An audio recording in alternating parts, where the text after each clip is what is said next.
জয় নিতাই, জয় গৌর, নমস্কার। চড়ুই পাখি ও কোকিল পাখি বাসা নেই কেন?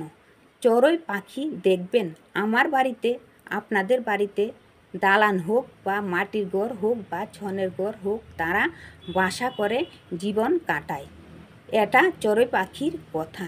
কিন্তু পাখিদের মধ্যেও এমন পাখি আছে, চড়ুই পাখি তো আমাদের বাসায় থাকে, কিন্তু কোকিল পাখি নিজের কোনো বাসা নেই। তারা কাকের বাসায় ডিম পাড়ে। কাক নিজের ডিম মনে করে সেই কোকিলের বাচ্চাকে বড় করে ডিম থেকে বাচ্চায় পরিণত করে। এটি কার অভিশাপ? কেন কেন পাখিদের মধ্যে কোকিলের বাসা নেই? চড়ুই পাখির যেমন পরের বাসায় বাস করে, কোকিল পাখিও তেমনি পরের বাসাতে বাস করে। তাই এটি হলো কলিযুগের আমাদের শ্রী নিমাইয়ের মা, তার মা শচী দেবীর অভিশাপ।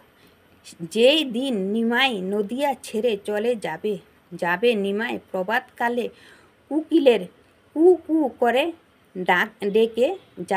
ডেকেছেন। নিমাইয়ের ঘুম ছিল।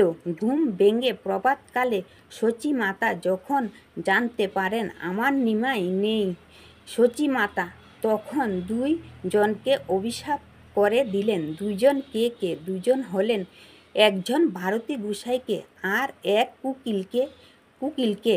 শচী মাতা বলল, কে হে কোকিল, তুই পাখি হয়ে আমার কুল শূন্য করে দিলি। এটা মায়ের কাছ থেকে একটা ছেলেকে তুই গৃহছাড়া করে দিলি। তবে যা, আমি যদি সত্যি নিমাইয়ের মা হয়ে থাকি, তোকে অভিশাপ দিলাম।